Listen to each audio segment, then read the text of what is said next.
ಅಭಿವೃದ್ಧಿ ಯತೀಂದ್ರ ಅವರು ಯಾವ ಮಾನದಂಡದಲ್ಲಿ ಹೇಳಿದಾರೋ ನನಗೆ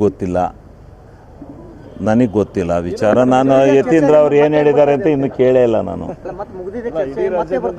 ಯಾವ ಚರ್ಚು ಇಲ್ಲ. ನೀವು ಕೇಳ್ತೀರಿ, ಅವ್ರು ಹೇಳ್ತಾರೆ.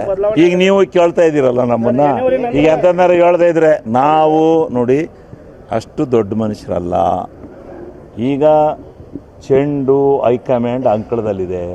ಸನ್ಮಾನ್ಯ ಮುಖ್ಯಮಂತ್ರಿಗಳು ನಾನು ಹೈಕಮಾಂಡ್ ಹೇಳ್ದಂಗೆ ಕೇಳ್ತೀನಿ ಅಂತ ಹೇಳಿದ್ದಾರೆ. ಡಿ.ಕೆ. ಶಿವಕುಮಾರ್ ಅವರು ಹೈಕಮಾಂಡ್ ಹೇಳ್ದಂಗೆ ಕೇಳ್ತೀವಿ ಅಂತ ಇಬ್ಬರು ಕೂತ್ಕೊಂಡು ಊಟ ಮಾಡಿದ್ದಾರೆ, ತಿಂಡಿ ತಿಂದರೆ. ಆದರೆ ಯಾರ್ಯಾರೋ ಏನೇನೋ ಹೇಳ್ತಾರೆ ಅಂತ ಅದು ಹೈಕಮಾಂಡ್ನವ್ರು ಏನು ನಿರ್ಧಾರ ಮಾಡ್ತಾರೆ ಇನ್ನವರೆಗೂ ಕಾಯನ ಅಲ್ಲಿವರೆಗೂ ಕಾಯನ. BJP ಮೊದಲು ಅವ್ರದ್ದು ಪ್ಯಾಚ್ ನಿಲ್ಸೋನು. ಅವರು ಇಲ್ಲಿಂದ ಹೋಗಿ ವಿಜೇಂದ್ರನ್ ತೆಗಿಬೇಕು ಅಂತ ಹೊಂಟಾರಲ್ಲ ಡೆಲ್ಲಿಗೆ. ಇವನ್ನ ಯತ್ನಾಳ್ ಪಾಪ ಹೊರಕ್ಕೆ ಹಾಕಿರಲ್ಲ, ಅದನ್ನು ಅವ್ರ ಪ್ಯಾಚ್ ನಿಲ್ಲಿಸ್ಕೊನಿ. ಅವ್ರದ್ದೇನು ಏನು ದೇಶದಲ್ಲೆಲ್ಲ ಏನು ಇದ್ದಾಗ ಇಲ್ಲ. BJP ಅವ್ರದ್ದು ವಲಸೆ ಇದೆ, ಅವ್ರದ್ದು ಕೆಟ್ಟದ್ದೇ ಇದೆ. ನನಗೆ ಅದು ಗೊತ್ತಿಲ್ಲ. ಯತೀಂದ್ರ ಅವ್ರು ಏನು ಮಾತಾಡಿದ್ದಾರೆ ಅನ್ನೋದು ನಾನು ಇನ್ನೂ ನೋಡಿಲ್ಲ, ಕೇಳಿಲ್ಲ. ಅದು ನನಗೆ ಗೊತ್ತಿಲ್ಲ. ಅವ್ರು ಹೇಳಿದ್ದನ್ನು ನಾನು ಕೇಳ್ದಲ್ಲ, ನಾನು ಹೆಂಗೆ ಹೇಳೋಣ? ಅದು ಅವ್ರವ್ರ ಅಭಿಪ್ರಾಯ, ಅವ್ರು ಹೇಳಲಿ. ನನ್ನ ಅಭಿಪ್ರಾಯ ಹೈಕಮಾಂಡ್ನವ್ರು ತೀರ್ಮಾನ ಮಾಡೋವರೆಗೂ ಎಲ್ಲರೂ ತಟಸ್ಥರಾಗಿರ್ಬೇಕು. ನಾನು ಯಾರು ಮುಂದುವರಿಬೇಕು ಯಾರು ಬಿಡು, ಹೈಕಮಾಂಡ್ಗಿಂತ ದೊಡ್ಡನೇ ಯಾರಿದ್ದಾನೆ?